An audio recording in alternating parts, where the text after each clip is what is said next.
Can ಎಂದು ತೆಲಂಗಾಣ ಪೊಲೀಸರಿಗೆ ಸವಾಲು ಹಾಕಿ ತಲೆಮರೆಸಿಕೊಂಡಿದ್ದ ಐಷಾರಾಮಿ ಕಾರುಗಳನ್ನೇ ಕಳವು ಮಾಡ್ತಾ ಇದ್ದಂತಹ ಅಂತಾರಾಜ್ಯ ಕಳ್ಳನನ್ನ ಬೆಂಗಳೂರಿನ ಅಮೃತಹಳ್ಳಿ ಠಾಣೆ ಪೊಲೀಸರು ಬಂಧಿಸಿದ್ದಾರೆ. ಇದರಿಂದ 4 ಕೋಟಿ ಮೌಲ್ಯದ ಸೊತ್ತುಗಳನ್ನ ಪೊಲೀಸರು ಜಪ್ತಿ ಮಾಡಿದ್ದಾರೆ. ರಾಜಸ್ಥಾನದ 41 ವರ್ಷದ ಸತ್ಯೇಂದರ್ ಸಿಂಗ್ ಶೇಖಾವತ್ ಬಂಧಿತ ಆರೋಪಿಯಾಗಿದ್ದಾನೆ.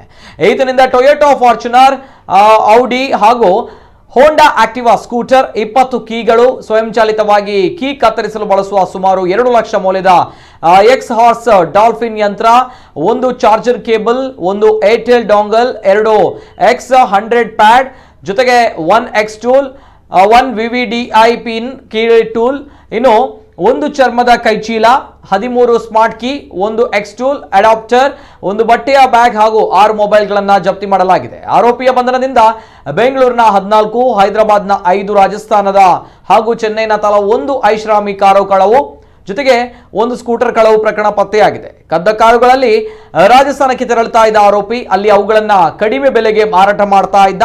ಆತ ಮಾರಿದ್ದ ಕಾರುಗಳನ್ನ ರಾಜಸ್ಥಾನದ ವಿವಿಧ ಠಾಣೆಗಳ ಪೊಲೀಸರು ಈಗಾಗಲೇ ಜಪ್ತಿ ಮಾಡಿದ್ದಾರೆ.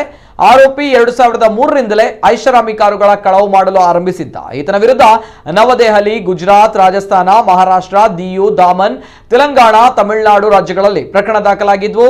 ಎಲ್ಲ ಪ್ರಕರಣಗಳಲ್ಲೂ ಕೂಡ ನ್ಯಾಯಾಲಯಕ್ಕೆ ಹಾಜರಾಗದೆ ತಲೆಮರೆಸಿಕೊಂಡಿದ್ದ ಎಂದು ಪೊಲೀಸರು ಮಾಹಿತಿ ನೀಡಿದ್ದು ತನಿಖೆ ಮುಂದುವರೆದಿದೆ.